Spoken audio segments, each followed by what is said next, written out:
From the PodConX studios high in the Rockies at the beautiful Beaver Creek Resort, this is a special cannabis crowdfunding episode. I'm finally facing it all, fearless.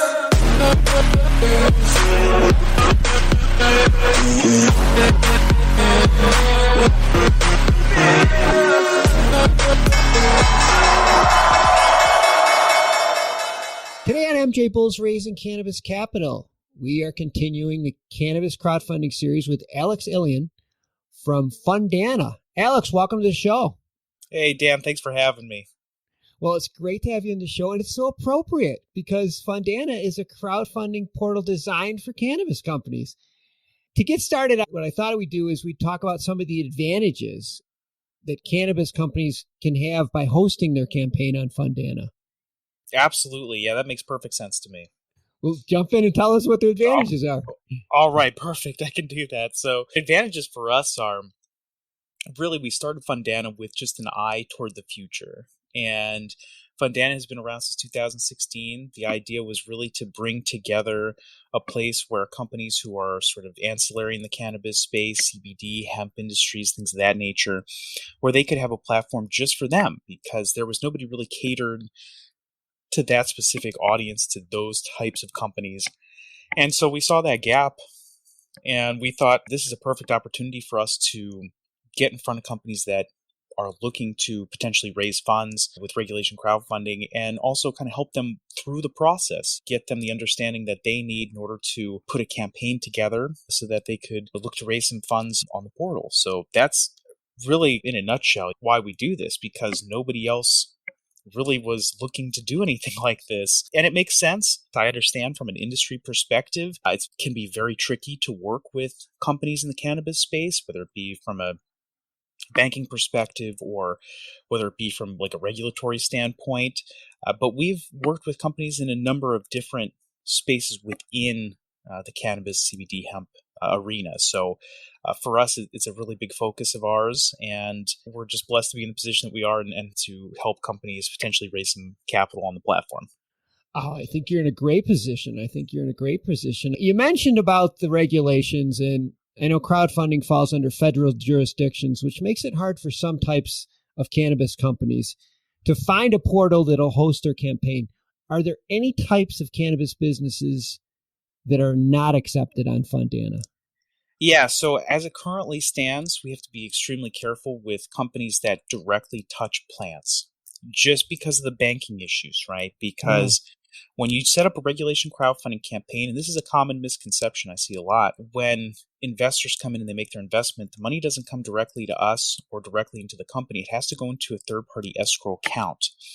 And that's a tricky process, right? Because escrow banks typically will not work with companies that directly touch the plant itself. They can't do it.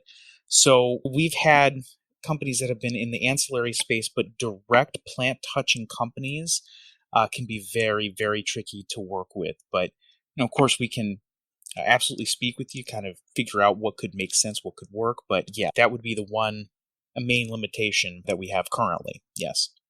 Well, hopefully that won't be forever. Keep our fingers crossed. Let's talk about the process. If I wanted to launch a campaign in 2022, what should I be doing now so that I'm prepared?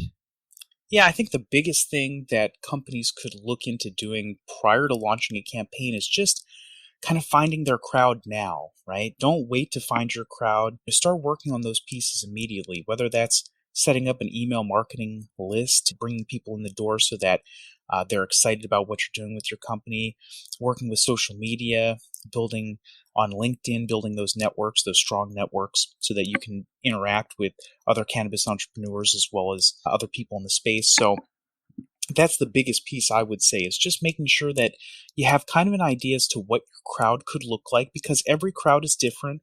Every company, even within the cannabis and CBD space, can be different. Some people are interested in like real estate, for example, or they're interested in other types of projects that are in the space. So trying to find what your crowd could look like ahead of time is going to be the biggest pathway to success when you get that campaign set up, in my opinion. Yeah. I think that's good advice. I think it's good advice. Start lining everybody up in advance. Why wait until the last minute? And just to add on to that, you have to be a little bit careful, right? If you're a company, you cannot pre-advertise that you're doing a Reg CF campaign. You have to be really careful. You can't what they call precondition the market, which is basically talk about doing an offering before you do an offering.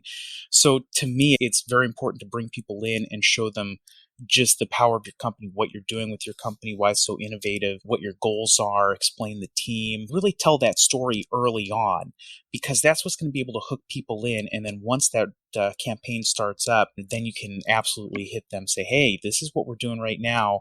You already know about us, about our story, about our foundations, our team. This is what we're doing now. We're raising capital. You could be a part of this. So that could be, I think, a pathway to success for companies. Absolutely.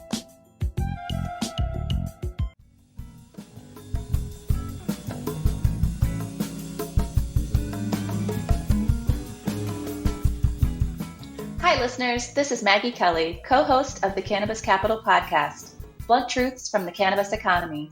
Join me and my co-host, Ross O'Brien, leading venture capitalist and the author of Cannabis Capital, How to Get Your Business Funded in the Cannabis Economy, as we go beyond the headlines and remnants of the green rush.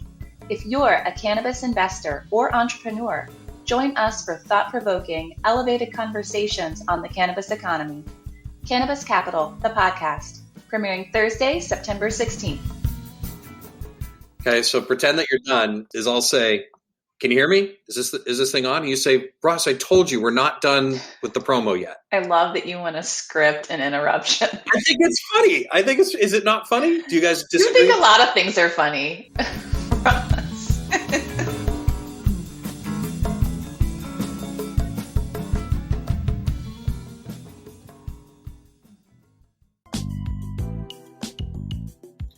You don't accept every application that comes across your desk. What are some of the key things that must be in an application to get them approved? Yeah, I would say number one would be a story, as crazy as that sounds, but stories are what do the best in regulation crowdfunding spaces. And having a story that audiences can connect with, at least in our opinion, is something that's very important. We certainly don't turn people away in that way. If they're interested in using regulation crowdfunding, we want to talk to you because we think that we can kind of walk through what the process and what your options could look like. So we certainly don't outright reject people, which is good. But at the same time, when companies come in the door, having that story and having a good team, something that people can connect with, I think is really important when it comes to putting that regulation crowdfunding campaign together and putting any company together, any business together is something that you're really going to want to look into. So for me, I would say number one is probably the overall story of the company that's doing the raise. Yeah, that's always the case. You mentioned the steps. Maybe you could walk us through the process from the time my application is accepted until the money hits my bank. Yeah, the process is honestly pretty straightforward. We try to keep it straightforward. There's obviously a lot of forms, surveys, and questionnaires. None of it is what I would consider to be difficult. It's just really tedious. And I mean, full disclosure, right? Yeah. It's a tedious process, right? There's a lot of things that go into putting a campaign together. But most of the time, our companies, they come in the door, they sign up on fundanna.com for an issuer account. They might work on their profile a little bit, which is fantastic. That's going to come kind of later in the process. But the first initial steps are really going to be determining what the compliance due diligence pieces we need from that company are. Things like a valuation survey so that we understand kind of what the value of the company looks like, understand what the capital structure looks like for the company, understanding what you're trying to offer. Is it going to be stock in the company? Is it going to be convertible notes, some other structure? We're open to all suggestions. We're open to customizing solutions just because not all solutions kind of work for all companies. You've got to really listen. You have to understand really what their goals are and what they're trying to do. So for us, it's really important just to understand what the eventual goals are and how they want to present that to investors. But yeah, most of the work is really just working through with companies to help them get a Form C and an offering statement prepared just so that they have, again, all the compliance due diligence pieces submitted and everything is good to go. So that's really the meat and potatoes. Well, it's important to do those that you said the tedious stuff, but that's the foundation for all future raises. So if you have to put that foundation in place, And you might as well get it done with having the assistance of somebody from the Fundanna team. You guys can help them put this together. And then that foundation, they can carry that forward for many years. Yeah, absolutely. That's the idea. And we've worked with companies that this is their first rodeo. We've worked with companies where this is not their first rodeo. We've worked with companies that are pre-revenue, post-revenue. I mean, you name it. We've probably seen a company or worked with a company in that kind of a stage. Again, it's important for us to just understand what those goals and objectives are, because they can just be wildly different. Everybody thinks, oh, you're raising money. Yeah, it's just not quite that simple, right? There's a lot more to it than I think a lot of people realize at first blush. At least from a company standpoint, there's definitely like an educational process sometimes that goes into getting everything prepared, which is important. Well, I think it's important too.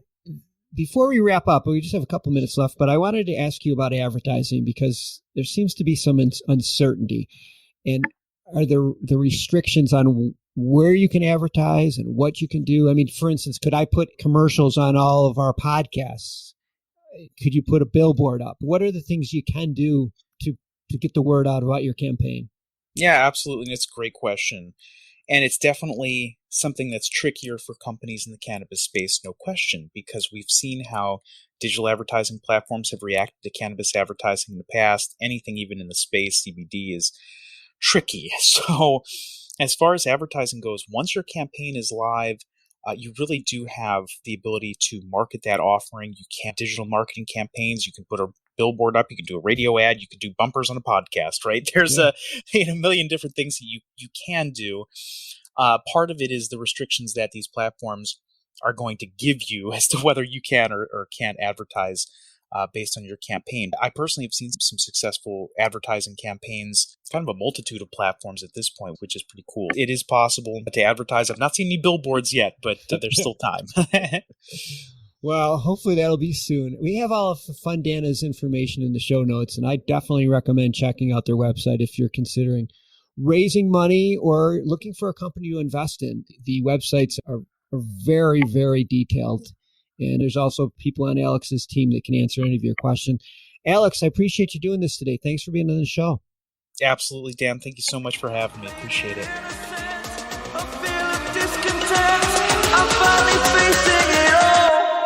Fearless.